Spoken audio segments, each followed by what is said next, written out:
Sebuah kisah karya terbaik anak bangsa Indonesia bertutur tentang perjalanan kehidupan anak manusia di zaman kerajaan Tanah Jawa melalui sentuhan sejarah dan fiksi yang nyaris sempurna.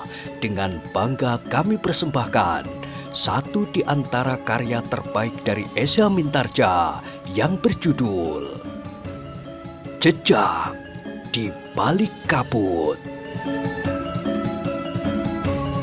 Pada kesempatan yang sangat baik ini, kita masuk pada episode yang ke-16. Selamat menikmati. Pada episode sebelumnya telah diceritakan, beberapa orang telah berbuat serupa. Seorang penjual dawet telah memanggul sisa dawetnya menjauh.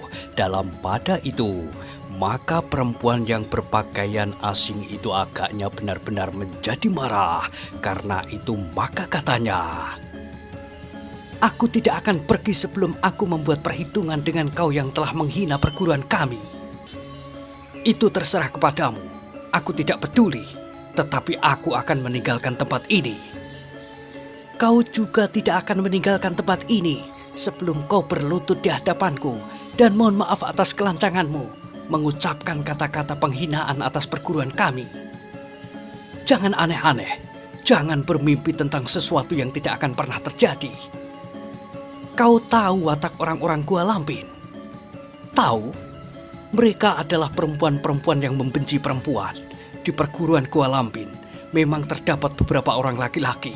Mereka hidup dalam dunia mimpi karena laki-laki di perguruan Gua Lampin diperlakukan seperti anak-anak emas yang manja. Apakah kau merasa iri bahwa kau bukan salah seorang di antara mereka yang menjadi pilihan penghuni Gua Lampin?" Laki-laki yang terhitung muda itu tertawa berkepanjangan. Di sela-sela derai tertawanya ia berkata, "Kau kira aku merasa berbahagia hidup dalam sangkar seperti mereka yang kehilangan harga dirinya sebagai seorang laki-laki? Aku terbiasa hidup dalam pengembaraan yang kadang-kadang penuh dengan bahaya, tetapi dunia laki-laki memang keras. Kami, perempuan-perempuan dari Gua Lampin tidak akan menghindari kekerasan, terutama untuk melindungi laki-laki betina yang kalian simpan di Gua Lampin itu." Perempuan itu benar-benar menjadi marah. Dengan garang ia berkata, "Bersiaplah. Aku akan menundukkanmu dan memaksamu tinggal di dalam sangkar di Gua Lampin. Guru akan dapat membuatmu menjadi jinak, karena kau akan kehilangan segala kebanggaan sebagai seorang yang terbiasa mengembara di dunia olah kanuragan. Tetapi guru akan dapat memberikan kebanggaan baru kepadamu sebagai seorang laki-laki sejati." "Gila!" geram laki-laki yang masih terhitung muda itu, katanya dengan wajah yang menjadi merah. "Penghinaan yang kau lontarkan tidak dapat dimaafkan lagi." Perempuan yang berpakaian asing itu tidak menjawab. Ketika laki-laki yang masih terhitung muda itu melangkah maju, maka perempuan itu pun segera bersiap. Sejenak kemudian maka keduanya telah terlibat dalam perkelahian yang semakin lama menjadi semakin sengit. Orang-orang yang menyaksikannya telah menjadi semakin jauh. Paksi Pamekasan yang tidak ingin menarik perhatian ikut pula bergeser menjauh. Namun dengan seksama ia memperhatikan kedua orang yang sedang bertempur itu, bukan saja untuk melihat siapakah yang kalah dan siapakah yang menang, namun Paksi Pamekasan pun ingin melihat dan mengenali mereka, meskipun mereka tidak mempergunakan ciri-ciri perguruan mereka. Ternyata kedua orang itu memiliki landasan ilmu yang sudah mapan, namun keduanya masih belum sampai pada tataran tertinggi dari ilmu kanuragan. Paksi Pamekasan menarik nafas dalam-dalam. Ia berbangga terhadap dirinya sendiri Ketika kedua orang yang bertempur itu nampaknya sudah sampai pada tataran tertinggi dari kemampuan yang telah mereka warisi, kemampuan mereka masih jauh berada di bawah kemampuan Paksi Pamekas sendiri. Karena itu, hampir di luar sadarnya Paksi Pamekas pun berdesis, "Aku harus berterima kasih kepada guru, kepada orang yang mengaku pengikut Kepu Lorok, dan terutama kepada Ki Martabrewok. Karena dengan bimbingan mereka, aku telah memiliki ilmu yang cukup mapan. Sementara itu, di bawah bimbingan Ki Martabrewok, ilmuku masih terus berkembang." Dalam pada itu pertempuran pun menjadi semakin sengit. Beberapa kali kedua belah pihak telah berhasil menyusupkan serangan mereka di sela-sela pertahanan lawannya.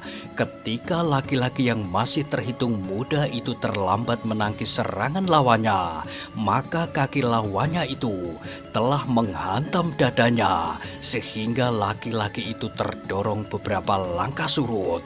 Namun ketika perempuan yang berpakaian asing itu memburunya, maka dengan sigapnya laki-laki itu meloncat ke samping. Satu putaran yang cepat telah mengayunkan kakinya ke arah kening lawannya.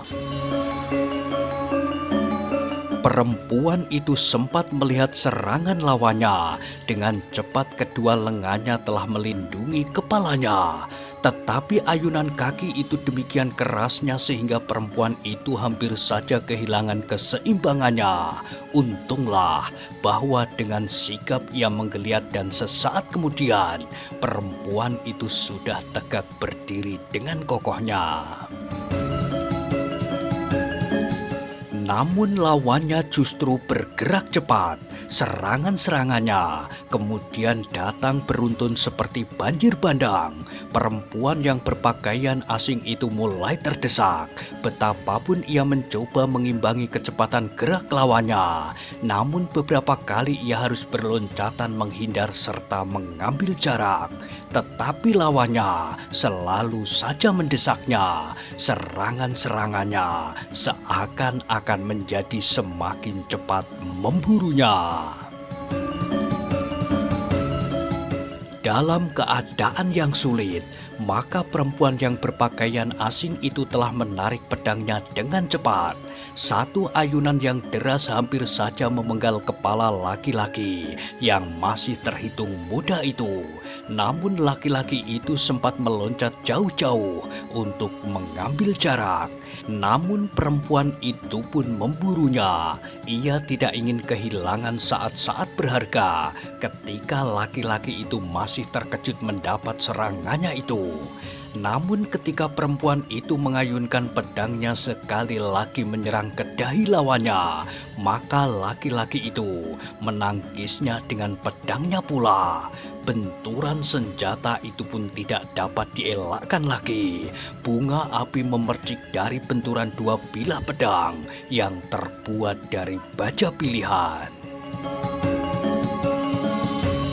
Perempuan itu menggeram. Sekali pedangnya berputar, kemudian dengan loncatan kecil pedang itu terjulur ke arah dada. Tetapi lawannya cukup tangkas. Pedang itu mengenainya. Laki-laki itu meloncat surut, sementara pedangnya menebas serangan lawannya.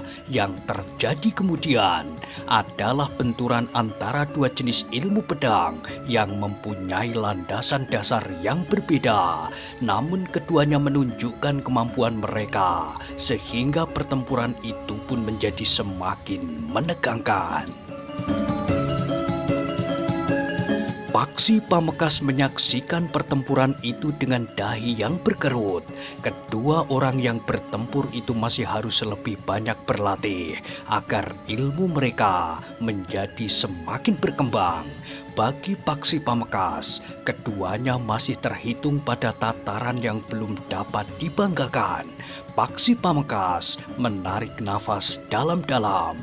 Ia juga mempunyai sebuah senjata yang tidak kalah garangnya.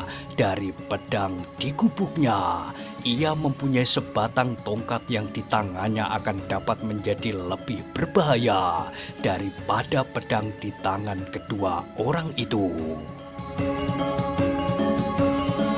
Namun Paksi Pamekasan masih saja tetap berada di pinggir arena di antara beberapa orang yang menyaksikan pertempuran itu dari jarak yang semakin jauh. Namun Paksi Pamekasan pun kemudian menjadi berdebar-debar. Nampaknya keduanya benar-benar telah dicekam oleh kemarahan yang membuat darah mereka mendidih, sehingga mereka tidak lagi mengekang diri. Mereka benar-benar telah tenggelam dalam nafsu untuk membinasakan lawan masing-masing. Tetapi semakin lama perempuan dalam pakaian asing itu menjadi semakin terdesak. Betapapun ia berusaha untuk bertahan, namun senjata lawannya seakan-akan selalu memburunya. Paksi Pamekasan menjadi berdebar-debar ketika perempuan yang berpakaian asing itu menjadi semakin terdesak.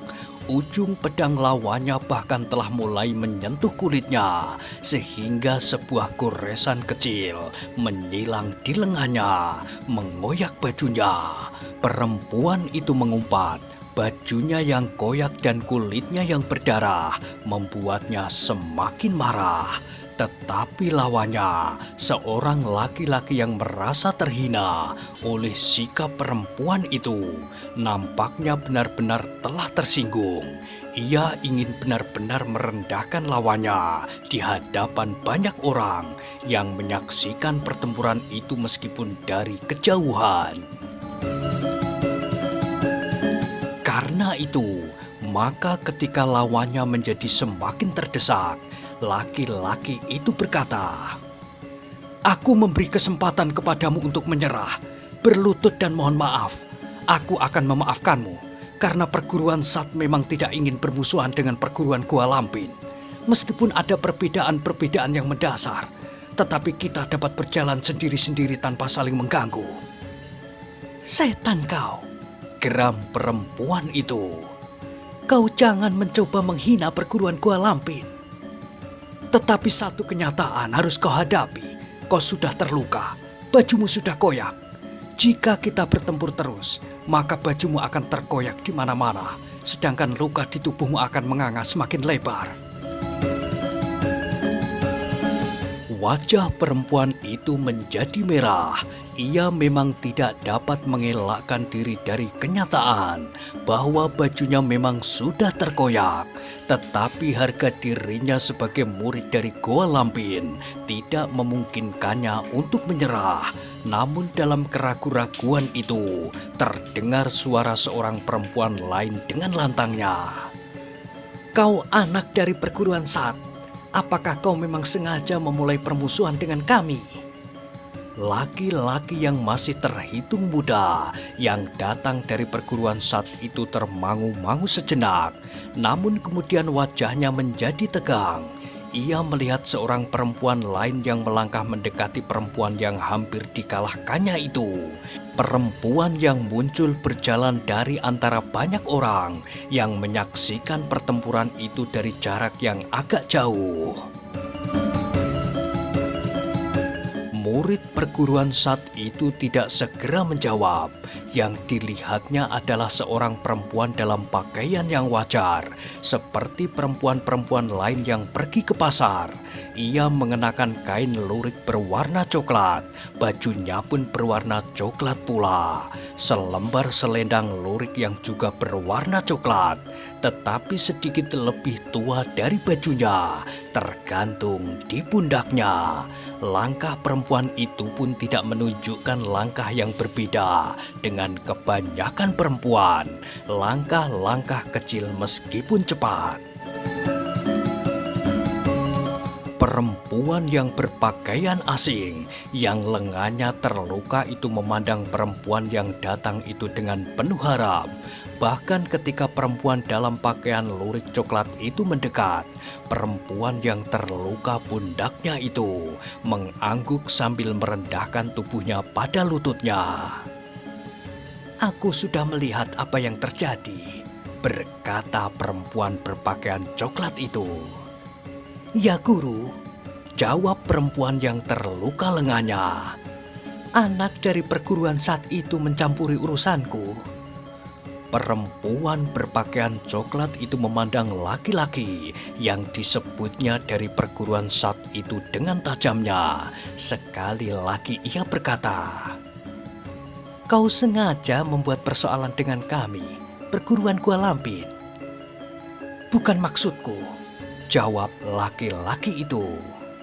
"Jadi kenapa kau campuri urusan muridku?" "Ialah yang mula-mula mencampuri urusan orang lain dengan sikap yang tidak adil. Apapun yang dilakukannya, biarlah dilakukan." Tetapi perempuan itu telah merendahkan harga diri justru seorang perempuan seperti dirinya. "Sudah aku katakan, apapun yang dilakukannya, jangan mencampurinya. Aku tidak senang melihat kelakuanmu seperti ini. Ingat." Tetapi selama ini, orang-orang dari perguruan Gua Lampin masih tetap mencampuri persoalan orang lain dengan sikap yang tidak adil. Maka kami tidak akan tinggal diam. "Sejak kapan gurumu mengajarkan perilaku seperti itu? Kau tentu bukan orang baru di perguruan Sat, menilik kemampuanmu. Justru karena itu kau tentu tahu apa saja yang dilakukan oleh gurumu, iblis yang licik dan curang. Aku menduga bahwa kau adalah guru dari perguruan Gua Lampin sesuai dengan sikap perempuan yang terluka itu. Tetapi itu bukan berarti bahwa kau dapat menghina guruku." "Lalu apa yang akan kau lakukan, Apa? Kau tidak perlu membunuh diri di sini untuk sekedar membela nama baik gurumu. Aku sudah mengenal gurumu dengan baik.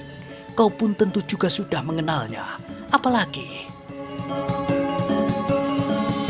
Laki-laki yang masih terhitung muda dari perguruan saat itu termangu-mangu. Namun tiba-tiba orang dari Gua Lampin itu berkata, "Aku ulangi tawaran muridku. Kami mengundangmu untuk datang ke Gua Lampin. Kau pantas tinggal bersama kami." "Cukup!" Wajah laki-laki dari perguruan saat itu menjadi merah. Tetapi perempuan yang berpakaian coklat itu tersenyum. Katanya, "Jangan marah, hanya sebuah tawaran. Aku masih mempunyai harga diri sebagai seorang laki-laki. Aku bukan sebangsa laki-laki yang kau kumpulkan di perguruanmu." Tetapi perempuan yang berpakaian coklat itu tersenyum. Orang-orang yang berkerumun dari jarak yang agak jauh itu menjadi berdebar-debar. Perempuan itu memang cantik, apalagi ketika ia tersenyum sambil melangkah mendekati laki-laki dari perguruan saat itu. Orang-orang yang menyaksikan sikap perempuan itu menjadi tegang. Paksi Pamekasan pun mengerutkan dahinya. Laki-laki dari perguruan saat itu masih menggenggam senjatanya. Tetapi perempuan cantik itu masih saja tersenyum sambil melangkah lebih dekat lagi. Laki-laki itu tiba-tiba saja telah mengacungkan pedangnya. Dengan lantang ia berkata, "Jangan mendekat lagi, aku dapat membunuhmu." Tetapi perempuan itu menjawab dengan tenang, "Kau tidak akan melakukannya, anak manis." Ketika perempuan cantik dengan pakaian coklat itu menjadi semakin dekat dengan senyumnya yang masih saja mengembang, tiba-tiba saja ujung pedang laki-laki itu semakin menunduk. Semakin dekat perempuan itu daripadanya, maka pedang itu pun menjadi semakin merunduk pula. "Nah," berkata perempuan berpakaian coklat itu, "bukankah lebih baik begitu? Kau memang bukan seorang laki-laki yang jahat. Kau adalah laki-laki yang lembut, yang pantas untuk tinggal bersama kami. Laki-laki itu menunduk. Jangan malu, pandang wajahku, berkata perempuan cantik itu. Laki-laki itu memang mengangkat wajahnya, memandang wajah perempuan cantik itu. Sementara perempuan cantik itu juga memandang mata laki-laki itu, seakan-akan tembus sampai ke pusat jantungnya. Paksi Pamekasan menjadi berdebar-debar. Laki-laki dari perguruan Sat itu adalah laki-laki yang tegar. Namun tiba-tiba saja kepalanya menunduk. Pedangnya terkulai pada tangannya yang lemah. Laki-laki itu seakan-akan menjadi tidak berdaya sama sekali. Perempuan cantik berpakaian coklat itu tertawa. Ia benar-benar telah menguasai laki-laki yang masih terhitung muda itu. Sarungkan senjatamu, kau tidak akan pernah mempergunakannya lagi. Laki-laki itu seakan-akan telah kehilangan penalarannya. Disarungkannya senjatanya tanpa disadarinya. Paksi Pamekaslah yang benar-benar menjadi tegang. Ia tidak dapat membiarkan laki-laki itu begitu saja jatuh ke tangan perempuan berpakaian coklat itu. Paksi Pamekas pun tahu bahwa perempuan itu adalah perempuan yang cantik. Tetapi Paksi Pamekas pun menyadari bahwa kecantikan itu hanya nampak pada wujud lahiriahnya saja. Sikapnya terhadap laki-laki dari perguruan Sat itu telah menunjukkan wataknya yang sebenarnya. Apalagi sikap itu dilakukannya di hadapan banyak orang tanpa malu. Namun Paksi Pamekas masih harus memperhitungkannya banyak hal tentang perempuan itu. Paksi Pamekas mulai membayangkan apa jadinya jika dirinya yang kemudian berdiri dengan kepala tunduk tanpa dapat memberikan perlawanan sama sekali. Tentu ada kekuatan yang tidak terlawan oleh laki-laki itu, berkata Paksi Pamekas di dalam dirinya. Namun dalam pada itu, ketika laki-laki dari perguruan Sat itu benar-benar telah kehilangan kesadarannya, sehingga seakan-akan telah menjadi seekor lembu yang telah dicocok hidungnya, tiba-tiba saja terasa angin berhembus perlahan-lahan, tidak terlalu kencang. Namun angin yang tidak terlalu kencang itu pun kemudian telah berputar seperti sebuah angin pusaran kecil. Hanya debu-debu kecil yang terangkat oleh angin pusaran yang lemah itu. Namun angin pusaran yang lemah itu telah bergerak dengan cepat. Tiba-tiba saja angin pusaran itu seakan-akan telah membelit laki-laki dari perguruan Sat yang telah kehilangan kesadarannya itu. Perempuan cantik dari Gua Lampin itu terkejut. Tiba-tiba ia menengadahkan wajahnya. Beberapa langkah ia bergerak surut menjauhi laki-laki dari perguruan Sat itu. Setan tua, kenapa kau selalu menggangguku? Marilah, kita selesaikan persoalan kita sampai tuntas.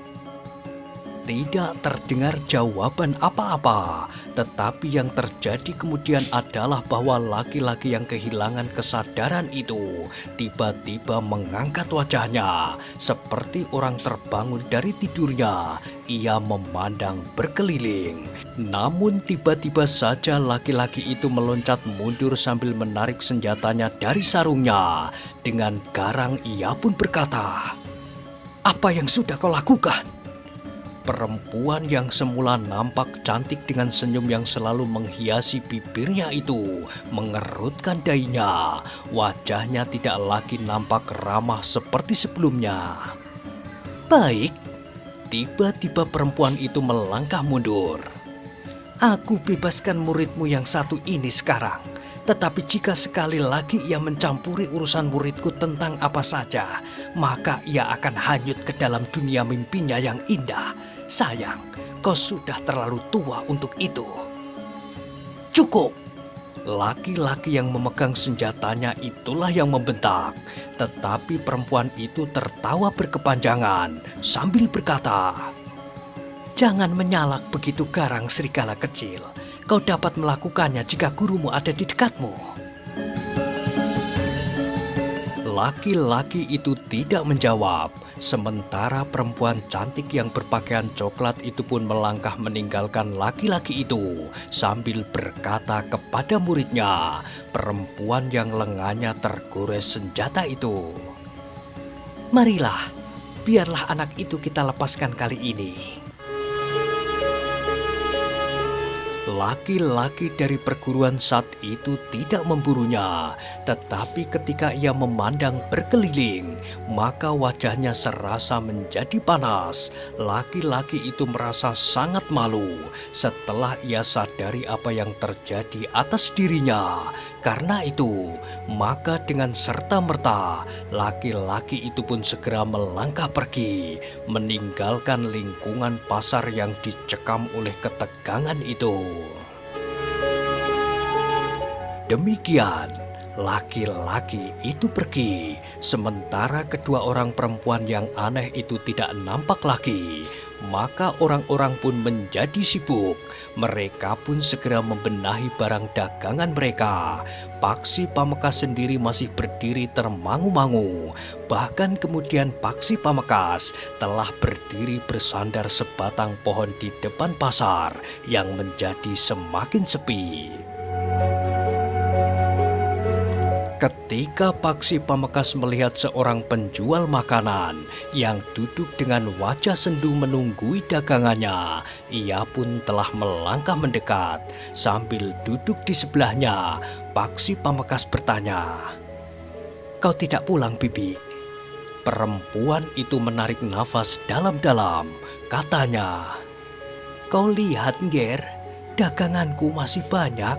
Jika tidak ada orang yang membeli lagi serba sedikit, aku tidak akan dapat berjualan lagi besok.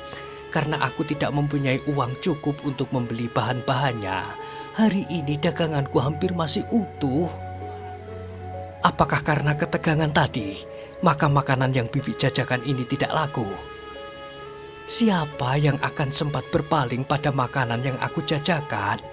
jawab perempuan itu. Paksi Pamekasan menarik nafas panjang, sementara perempuan itu berkata, "Aku tidak tahu apa yang dapat aku lakukan besok." Sejenak Paksi Pamekasan merenungi makanan itu. Ia sendiri sedang menjalani laku. Ia hanya dapat makan 3 jenis bahan pangan setiap hari. Setiap jenis makanan itu tentu sudah mengandung 3 atau bahkan lebih jenis bahan pangan. Sepotong wajik terbuat dari ketan, gula, garam, dan santan kelapa. Bahkan kadang-kadang dengan penyedap manis.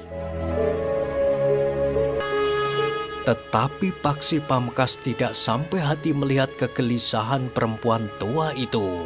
Karena itu maka Paksi Pamekasan pun kemudian bertanya, "Bibi, di rumahku akan ada tamu. Kebetulan bahwa Bibi masih mempunyai makanan yang cukup. Karena itu aku akan membeli beberapa potong." "Kau akan membeli makananku?" Wajah perempuan itu menjadi cerah. "Tetapi tidak terlalu banyak, Bibi." Ternyata Paksi Pamekasan membeli lebih dari separuh sisa makanan yang dijajakan itu. Sehingga perempuan itu mengucapkan terima kasih berkali-kali sambil tersenyum berulang kali.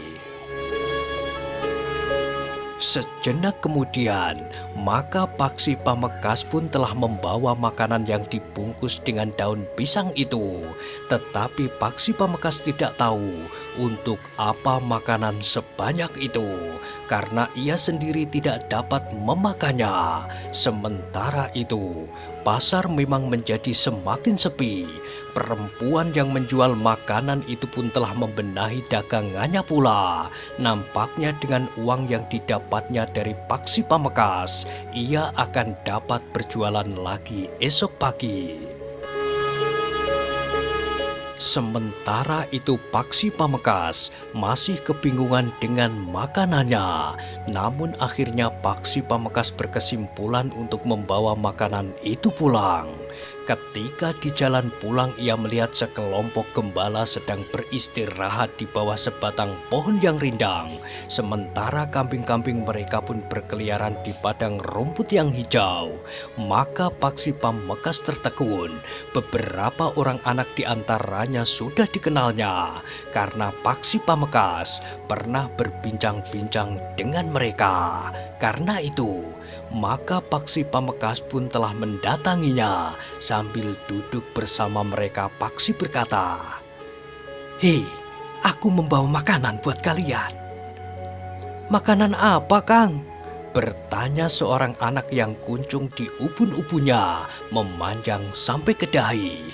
Paksi Pamekaas membuka bungkusan makanannya, di antaranya beberapa potong wajik, jadah, beberapa bungkus hawuk-hawuk dan cemplon. Anak-anak gembala itu nampak ragu-ragu, sementara Paksi berkata, "Jangan malu, aku sengaja membelinya untuk orang yang sedang berkumpul seperti ini. Hari ini hari ulang tahun kelahiranku, Tumbuk." Tetapi dengan tidak terduga seorang dari anak-anak itu bertanya, "Tumbuk berapa? 2 atau 3? Kalau 2, Kakang nampaknya terlalu muda. Kalau tumbuk 3, Kakang nampaknya terlalu tua. Ayahku baru saja memperingati ulang tahunnya pada tumbuk 3. Paksi tersenyum, katanya, "Umurku sudah 24, sama dengan umur ayahmu." "Tetapi ayah sudah nampak tua." "Sekarang berapa umurmu?" bertanya Paksi. 7 tahun, jawab anak itu. "Hitung, berapa tahun umur ayahmu ketika ibumu melahirkan, jika sekarang umurnya baru 24.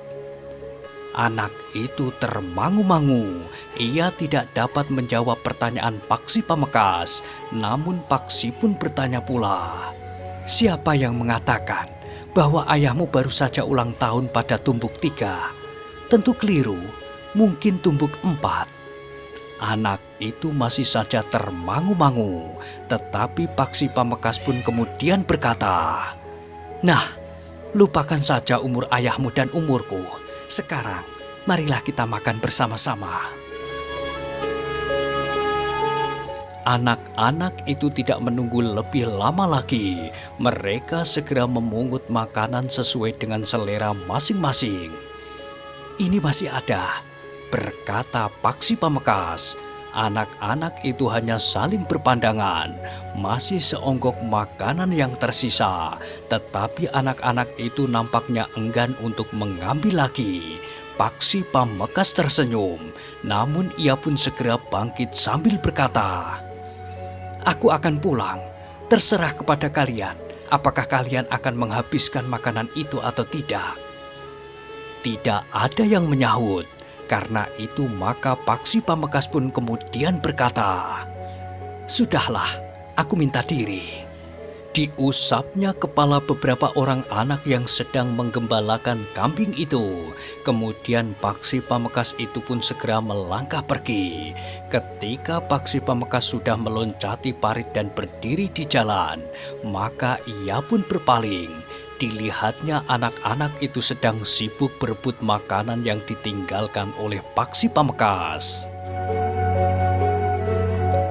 Paksi Pamekaas tersenyum. Seorang anak yang melihat Paksi berpaling itu menggamit kawan-kawannya. Tetapi ketika mereka melihat Paksi Pamekaas mengangkat tangannya, maka mereka pun bersorak sambil melambaikan tangan mereka yang masih menggenggam sepotong makanan. Paksi Pamekaas pun menjadi gembira melihat anak-anak itu menjadi gembira. Sekilas memang terbayang kembali masa kanak-kanaknya. Ia juga sering berada di dalam satu lingkungan permainan dengan kawan-kawannya. Ia sempat bergembira, tertawa lepas tanpa kekangan, bahkan sampai umurnya menginjak 17. Namun jika ia sudah menginjak ambang pintu rumahnya, maka rasa-rasanya hidupnya menjadi sepi dalam kesendiriannya. Kedua adiknya dapat bergaul rapat dengan ayahnya, tetapi Paksi Pamekasan sendiri merasa hubungannya dengan ayahnya terasa renggang. Paksi menarik nafas dalam-dalam. Namun masa-masa itu sudah lewat. Ia tidak lagi hanya bertanya-tanya tentang dirinya. Di gubuk kecil di kaki gunung itu ia telah berjuang di bawah bimbingan Ki Martapriwok untuk bukan saja menjadi dirinya, tetapi membentuk dirinya sendiri. Paksi berjalan terus, panas matahari tidak dihiraukannya. Ia sudah terbiasa terpanggang sinar matahari saat-saat ia berlatih di sanggarnya yang terbuka. Ketika Paksi Pamekasan kemudian sampai di gubuknya, maka ia pun segera berbenah diri, sehingga sejenak kemudian ia sudah siap untuk melakukan latihan-latihan ringan, menggerakkan urat-urat darahnya, serta melemaskan otot-ototnya. Paksi Pamekasan tidak terlalu lama berlatih. Ia pun kemudian pergi ke sungai untuk membersihkan badannya dan mencuci pakaiannya. Ketika matahari menjadi semakin rendah, Paksi Pamekasan sempat beristirahat. Duduk di belakang gubuk kecilnya, ia melihat seekor ular yang merayap dengan cepat melintas menuju ke semak-semak belukar. Seperti yang dikatakan oleh Ki Martapriwok, di sekitar tempat itu memang terdapat banyak sekali ular dari berbagai macam jenis. Sehingga karena itu, maka Paksi Pamekasan tidak pernah lupa setiap hari menelan obat yang diberikan oleh Ki Martapriwok untuk menawarkan racun. Sambil beristirahat, Paksi Pamekasan sempat merenungi apa yang dilihatnya di pasar itu. Ia memang merasa pengalamannya, bahkan pengalaman jiwanya itu menjadi semakin kaya. Ia melihat seorang ayah yang ingkar akan kewajibannya dan bahkan telah menjadi benalu bagi istri dan anak-anaknya. Ia pun melihat dua orang dari perguruan yang berbeda. Ia sempat mengenali gaya dan ciri ilmu dua perguruan itu. Namun ia pun sempat mengenali watak dari dua perguruan itu, terutama perguruan Goa Lampin. Ketika Paksi Pamekasan sempat mengenang apa yang terjadi atas laki-laki yang sempat dihisap ke dalam lingkungan perguruan Goa Lampin, maka rasa-rasanya bulu-bulu tengkuknya menjadi meremang. Laki-laki yang terkurung di dalam gua itu akan menjadi apa saja nantinya? Pertanyaan itu telah membuat Paksi Pamekasan merasa ngeri. Sementara itu, ia harus mengakui bahwa perempuan cantik yang berpakaian coklat itu tentu perempuan yang berilmu tinggi. Dalam keadaan yang demikian, rasa-rasanya ia ingin segera bertemu dan berbicara dengan Ki Martapriwok.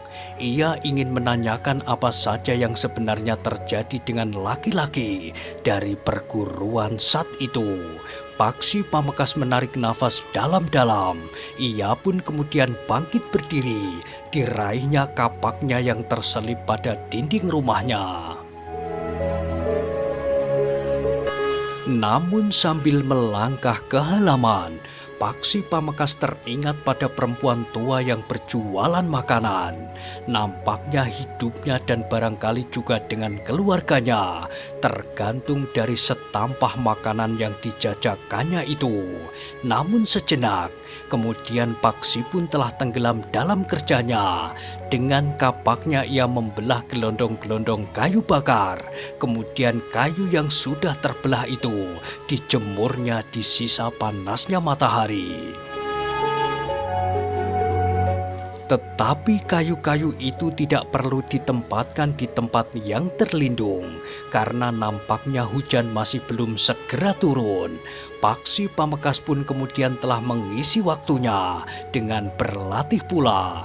Sambil duduk di atas sebongkah batu, Paksi Pamekasan mempertajam kemampuan bidiknya dengan sasaran yang lebih kecil yang pernah dilakukan.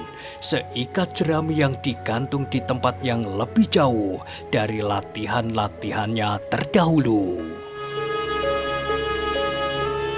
Paksi Pamekasan mengakhiri latihannya ketika senja turun. Tiba-tiba saja ia telah mengharapkan Ki Martabriwoh datang secepatnya. Ternyata Ki Martabriwoh seolah-olah mengetahui keinginan Paksi Pamekasan itu. Demikian gelap turun, Ki Martabriwoh telah berada di tempat itu. "Aku memang mengharap Ki Martabriwoh datang lebih awal," desis Paksi Pamekasan. "Aku juga tahu," jawab Ki Martabriwoh. "Kau tentu melihat peristiwa yang terjadi di pasar itu. Kau tentu melihat murid dari perguruan Gua Lampin dan murid dari perguruan Sat bertempur.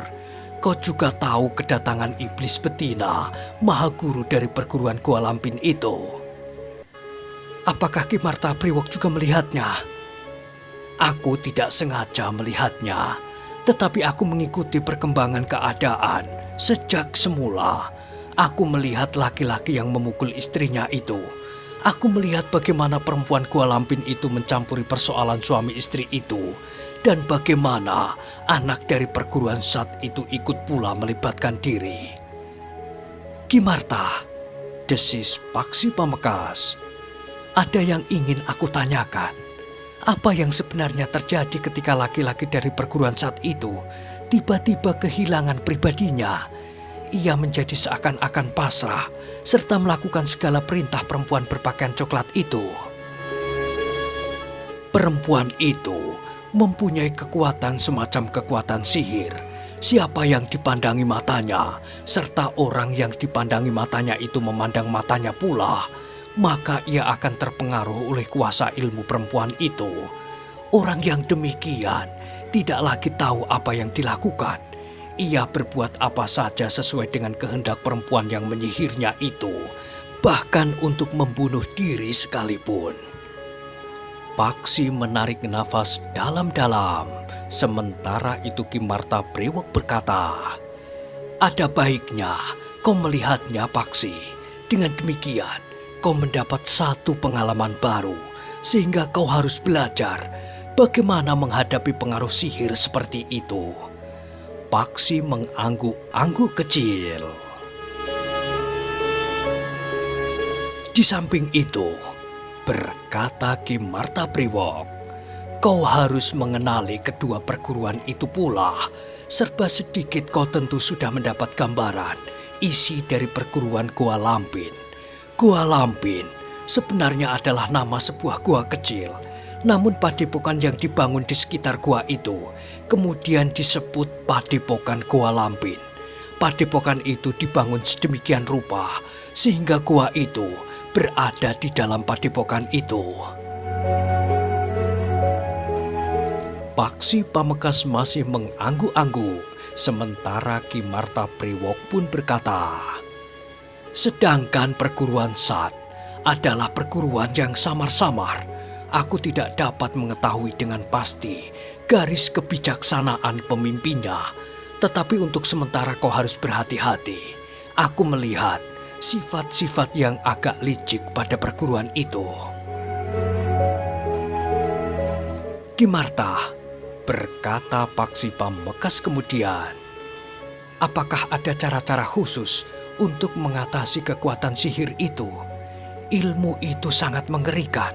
Aku tidak pernah menjadi gelisah melihat berbagai macam ilmu, tetapi aku benar-benar ngeri mengenang kekuatan ilmu sihir itu.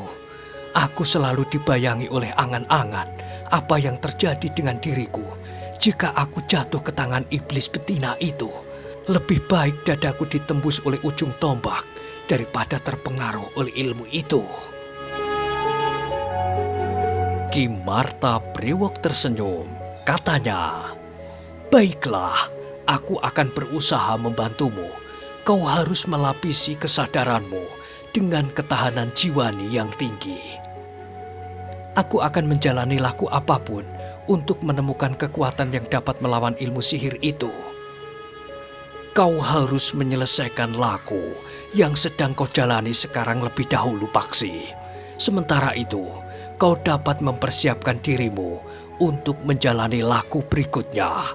Kau tidak usah berpikir kapan kau harus berangkat untuk meneruskan pencarianmu atas cincin itu. Aku yakin bahwa dalam waktu 1 hingga 2 tahun, cincin itu masih belum diketemukan. Seandainya cincin itu sudah diketemukan, maka masih dapat dipertanyakan siapakah yang menemukan cincin itu." Paksi Pamekasan mengangguk-angguk, namun rasa-rasanya ia menjadi semakin mantap.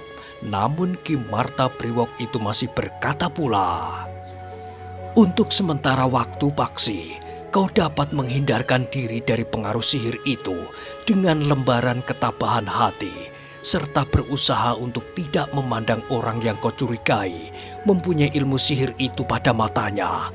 Namun menurut pengetahuanku, di perguruan Gua Lampin, hanya perempuan iblis yang menjadi pemimpinnya itu sajalah yang memiliki kemampuan ilmu sihir. Sedangkan kau sudah pernah melihat orang itu, sehingga kau dapat berhati-hati seandainya kau karena sesuatu hal berhadapan dengan orang itu. Bukankah sebagaimana kau lihat, perempuan yang lengannya terluka itu sama sekali tidak mempunyai kemampuan ilmu semacam itu?" Paksi Pamekasan mengangguk-angguk. "Baiklah," berkata Ki Martapriwok, "kau harus mempersiapkan diri. Kita akan berlatih lagi. Meskipun sebenarnya kau sudah sampai ke puncak, tetapi kau masih harus berusaha membuka pintu-pintu indramu lebih lebar lagi agar ilmumu dapat menjadi semakin berkembang." Sejenak kemudian Paksi Pamekasan pun telah tenggelam lagi dalam latihan-latihan yang berat. Ia harus mengasah penglihatan, pendengarannya, dan bahkan panggraitonya. Sedikit lewat tengah malam, Ki Martapriwok mengakhiri latihan itu. Setelah beristirahat sejenak, Ki Martapriwok sempat makan bersama Paksi Pamekasan. Namun Paksi Pamekasan masih terikat dengan laku yang sedang dijalaninya. "Aku terpaksa harus ikut makan hanya dengan garam," desis Ki Martapriwok. Paksi Pamekasan tersenyum. Meskipun hanya dengan garam, ternyata Ki Martapriwok itu makan cukup banyak. Katanya, "Supaya tenaga di dalam tubuh ini tidak menyusut, maka kita harus makan banyak. Menurut pendapatku, kau sudah memilih laku yang benar dengan cara yang benar. Setiap hari kau ganti jenis makanan yang 3 itu. Sekali-sekali kau makan bayam rebus saja di samping nasi. Lain kali, ikan air yang kau panggang dengan garam. Kemudian, kau makan ketela yang kau rebus dengan gula kelapa. Dengan demikian, aku tidak merasa jenuh dengan 1-2 jenis makanan, Ki Marta. Otakmu cukup terang. Kau dapat melanjutkannya sampai pada suatu saat kau harus melakukan pati geni." Demikianlah seperti yang dikatakan oleh Ki Martapriwok, Paksi Pamekasan melanjutkan laku yang dijalaninya. Di samping laku itu, Paksi sekali-sekali juga turun untuk pergi ke pasar. Beberapa orang telah dikenalnya dengan baik. Anak muda yang hampir setiap hari pergi mengantar dan menjemput ibunya yang berjualan kain lurik telah dikenalnya dengan akrab pula. Sementara itu, setiap kali Paksi Pamekasan berada di pasar, ia selalu mencari Kinong meskipun hanya untuk berbincang sebentar. Bahkan dengan diam-diam Paksi Pamekasan telah mengikuti dan melihat di mana rumah Kinong itu. Rumah Kinong sebenarnya termasuk rumah yang sedang, meskipun bukan joglo, tetapi di bagian depan rumahnya terdapat pendopo. Namun rumah itu menjadi tidak terpelihara. Sebuah kandang berdiri di sebelah rumah, tetapi kandang itu juga sudah kosong. Tidak ada seekor lembu pun yang berada di dalam kandang itu. Yang masih nampak berkeliaran di halaman adalah beberapa ekor ayam. Sementara itu Paksi Pamekasan tidak lagi melihat murid-murid dari perguruan Goa Lampin berkeliaran di pasar, kecuali jika mereka tidak mengenakan ciri-ciri perguruannya, sehingga ia tidak dapat mengenalinya. Demikian pula para cantrik dari Padepokan Sat. Namun dengan demikian Paksi Pamekasan sendiri harus berhati-hati agar tidak menarik perhatian orang lain, terutama orang-orang dari perguruan Goa Lampin, apalagi jika perempuan yang disebut sebagai maha gurunya itu. Dalam pada itu laku yang dijalani Paksi Pamekasan sudah hampir sampai pada saatnya genap 40 hari 40 malam. Karena itu, maka Ki Marta Priwok pun kemudian berkata, "Paksi, bersiaplah, kau akan segera sampai pada puncak laku yang harus kau jalani. Kau harus mengetahui apa yang harus kau lakukan saat kau menjalani Pati Geni." "Apa yang harus aku lakukan, Ki Marta?" "Kau akan aku bawa ke satu tempat yang tersembunyi, agar selama kau menjalani laku terakhir, kau tidak terganggu. Kau jangan membawa makanan apapun, kecuali pisang, kunyit, dan kencur, selama 3 hari 3 malam, sehingga selama kau menjalani laku itu, kau hanya boleh makan 3 buah pisang." Paksi menyadari bahwa laku yang harus dijalaninya tentu sangat berat, tetapi Paksi Pamekasan tidak akan ingkar. Apapun yang harus dilakukannya akan dilakukan menurut kemampuannya. Namun dalam pada itu Ki Marta Priwok pun berkata, "Tetapi apapun yang kau lakukan, kau tidak boleh melupakan kewajibanmu terhadap sumber hidupmu." Paksi Pamekasan mengangguk-angguk. Sejak kecil ibunya telah memperkenalkannya dengan sumber hidupnya, sehingga Paksi Pamekasan tumbuh di dalam ikatan yang semakin lama semakin erat. Sikap ayahnya yang mendorong Paksi Pamekasan semakin dekat dengan ibunya membuat Paksi Pamekasan semakin dekat pula dengan Yang Maha Agung, sesuai dengan tuntunan yang diberikan oleh ibunya. Ketika Paksi Pamekasan berada di gubuk kecil di kaki gunung itu, maka ia justru merasa hubungannya menjadi semakin erat dengan sumber hidupnya itu. Demikianlah, maka Ki Marta Priwok pun nampak menjadi semakin berhati-hati membimbing Paksi Pamekasan. Laku yang dijalaninya pun menjadi semakin berat. Ia tidak lagi harus melakukan latihan-latihan yang berat di sanggar terbukanya, tetapi di setiap tengah malam, Paksi Pamekasan duduk di atas sebuah batu yang besar bersama Ki Marta Priwok. Tuntunan yang diberikan pun mulai berkisar. Ki Marta Priwok mulai memperkenalkan kekuatan-kekuatan yang tersimpan di dalam diri Paksi. Ki Marta Priwok mulai mengajarkan bagaimana Paksi Pamekasan dapat mengungkapkan kekuatan-kekuatan itu. Latihan-latihan mengatur pernafasan sebagai landasan untuk melakukan sikap dan perbuatan selanjutnya dilakukan dengan bersungguh-sungguh. Ki Marta Priwok bahkan menilik setiap gerak yang terjadi di dalam tubuh Paksi Pamekasan. Menjelang hari ke-40, maka latihan-latihan pun menjadi semakin khusus. Latihan-latihan kewadakan pun menjadi semakin sedikit. Ki Marta Priwok menganjurkan agar Paksi Pamekasan memanfaatkan waktu yang luang di siang hari untuk melakukan latihan-latihan kewadakan. Dengan demikian, maka Paksi Pamekasan pun telah mengalami tempaan lahir dan batin. Dengan segenap kemampuan yang ada, Paksi Pamekasan melakukan segalanya dengan kesungguhan. Akhirnya Paksi Pamekasan pun telah sampai pada hari ke-40. Paksi menyadari bahwa ia akan sampai pada puncak laku yang berat. Tetapi Ki Martapriwok telah mempersiapkannya dengan sebaik-baiknya, lahir dan batin. Ketika senja turun, maka Paksi Pamekasan pun menjadi berdebar-debar. Ia tidak tahu apa yang harus dilakukan kemudian. Ia sudah menyediakan 3 buah pisang sebagaimana dipesankan oleh Ki Martapriwok. Kemudian kunyit dan kencur serba sedikit. Ketika kemudian Ki Martapriwok itu datang, Paksi pun benar-benar telah siap.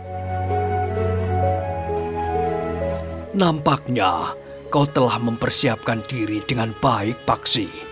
Sudah waktunya kau menjalani puncak laku yang akan membuka kemungkinan bagimu untuk mengendalikan semua unsur kekuatan di dalam dirimu sesuai dengan kehendakmu. Kekuatan yang bagi banyak orang tersimpan dan tidak dapat dipergunakan karena mereka tidak mengenali diri mereka sendiri seutuhnya, akan dapat kau pergunakan sebaik-baiknya. Tetapi ingat, Paksi, pada dasarnya manusia adalah makhluk yang baik, yang hidup di dalam lingkungan sesamanya. Karena itu, jika Yang Maha Agung memperkenankan kau memiliki kemampuan yang lebih dari orang lain, kau dapat mempergunakannya dengan sebaik-baiknya, sesuai dengan martabat kita. Kita tidak boleh mempergunakannya dengan semena-mena, bukan saja atas sesama, tetapi juga atas lingkungan kita. Karena kita dan lingkungan kita adalah satu keutuhan yang saling bergantung dan saling mempengaruhi. Paksi mengangguk dalam-dalam sambil menjawab, "Ya Ki Marta, aku mengerti." "Nah, baiklah, sekarang ikuti aku." Paksi Pamekasan termangu-mangu sejenak, sementara Ki Martapriwok berkata selanjutnya, "Tutup pintu rumahmu, simpanlah barang-barang terpentingmu, benahi alat-alat dapurmu. Kita akan pergi selama 3 hari 3 malam." Demikianlah, maka Paksi Pamekasan pun kemudian telah mengikuti Ki Martapriwok meninggalkan gubuknya. Mereka berjalan di dalam kegelapan, melalui lereng dan tebing gunung yang rumit yang belum pernah dikenal oleh Paksi Pamekasan. Namun betapapun gelapnya, maka Paksi Pamekasan yang sudah terlatih dengan baik, masih mampu melihat keadaan di sekelilingnya. Ia masih dapat mengenali beberapa ciri yang akan dapat diingatnya jika ia harus berjalan melalui tempat itu lagi. Paksi Pamekasan menjadi berdebar-debar ketika ia harus menuruni sebuah tebing. Sebelum ia sampai ke tempat yang dituju itu, telinganya yang juga sudah menjadi semakin tajam telah mendengar gemuruhnya air terjun. Beberapa saat kemudian, Paksi Pamekasan telah sampai ke sebuah aliran sungai. Dalam keremangan malam ia melihat air terjun dari ketinggian. Meskipun tidak terlalu besar, tetapi suaranya yang bergelora berkepanjangan terdengar seirama dengan hembusan angin di lereng gunung. Kita akan bersembunyi dalam goa di belakang air terjun itu. Dengan demikian, maka kau tidak akan terganggu selama 3 hari 3 malam penuh. Paksi Pamekasan mengangguk kecil. Demikianlah, maka mereka pun kemudian menyusuri lereng berbatu-batu padas mendekati air terjun itu. Tetapi Paksi Pamekasan tidak melihat sebuah goa di sekitar air terjun itu. Namun Paksi mengira bahwa ketajaman penglihatannya saja yang masih belum dapat menangkap mulut goa yang dimaksud oleh Ki Marta Brewok itu. Tetapi ternyata dugaan Paksi Pamekasan keliru. Ki Marta Brewok telah membawa Paksi Pamekasan menembus air terjun itu karena mulut goa itu berada di belakangnya, tertutup oleh air yang meluncur dari ketinggian.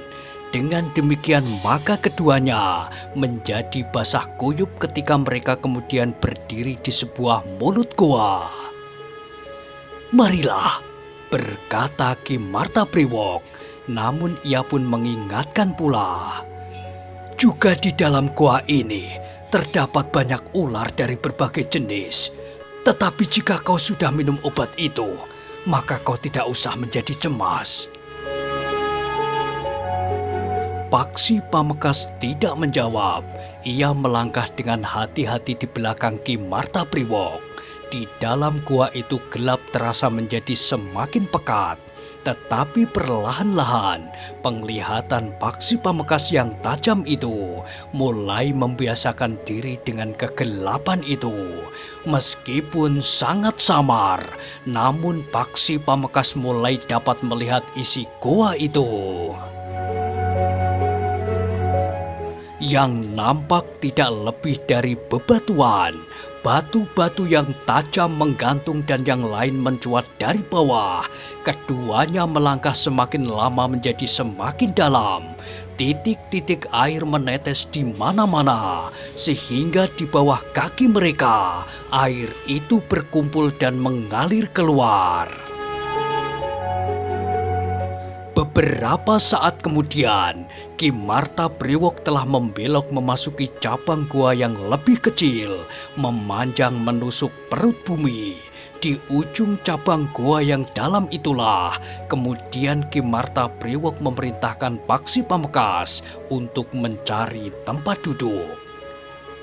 "Di sebelah ini ada sebuah ruang yang agak luas," berkata Ki Marta Brewok. "Nanti kau dapat melihatnya sendiri, tetapi itu tidak penting. Kau untuk sementara tidak memerlukan ruangan yang luas. Kau hanya memerlukan tempat duduk yang cukup memuat tubuhmu saja. Karena selama 3 hari 3 malam, kau akan melakukan latihan-latihan dengan sifat halusmu, serta pemahaman-pemahaman terpenting dari laku yang kau jalani." Paksi Pamekasan mengangguk kecil. Demikianlah, maka Paksi Pamekasan mulai menjalani puncak lakunya. Bersama Ki Marta Brewok ia berada di dalam goa yang gelap pekat. Namun Paksi Pamekasan sama sekali tidak merasa terganggu pernafasannya. Ia yakin bahwa ada lubang-lubang udara yang membuat ruangan-ruangan di dalam goa itu tetap mendapat udara yang segar, meskipun ruangan itu tetap saja terasa pengap. Ternyata laku yang dijalani oleh Paksi Pamekasan memang berat. Ia harus melakukan gerakan-gerakan khusus dan bahkan kemudian pemusatan nalar budi yang harus dilatihnya tataran demi tataran. Dengan tekun dan bersungguh-sungguh pula, orang yang menyebut dirinya Ki Marta Brewok itu memberikan tuntunan setapak demi setapak. Sekali-sekali ia bersikap lembut seperti kepada anak-anak yang baru belajar berjalan. Namun kadang-kadang ia bersikap keras. Bentakan-bentakan kasar telah menyengat telinga Paksi Pamekasan yang sedang memusatkan nalar dan budinya itu. Namun dengan perlahan-lahan, Paksi Pamekasan telah memasuki sikap samadhi. Laku yang dijalani tidak lagi bersifat semata-mata wadak. Paksi Pamekasan yang duduk di atas batu karang itu di hadapan Ki Marta Brewok mulai membayangkan gerakan-gerakan perlahan-lahan sebagaimana diungkapkan oleh Ki Marta Brewok. sekali dua kali. Namun kemudian Paksi harus dapat menuntun penglihatan batinnya sendiri. Diucapkannya apa yang telah diucapkan oleh Ki Martabriwok tentang makna dari unsur-unsur gerak itu, serta watak dan sifat-sifatnya, kekuatan dan kelemahannya, serta perbandingan unsur-unsur gerak yang sejajar. Dengan demikian, maka beberapa unsur gerak yang paling rumit telah dilakukan tanpa kesertaan wadaknya.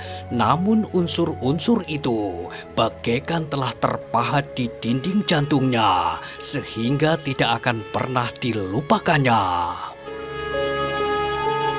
Demikianlah terjadi untuk waktu yang terasa panjang sekali. Begitu banyak unsur-unsur yang harus dikuasainya, bukan sekedar kemampuan untuk melakukannya, tetapi juga penguasaan sampai ke kedalamannya. Waktu yang 3 hari 3 malam itu terasa betapa panjang, tetapi yang panjang itu rasa-rasanya masih belum cukup untuk menampung segala-galanya. Nah, bagaimanakah kisah selanjutnya? Silahkan ikuti terus Jejak di Balik Kabut pada episode berikutnya. Sampai jumpa.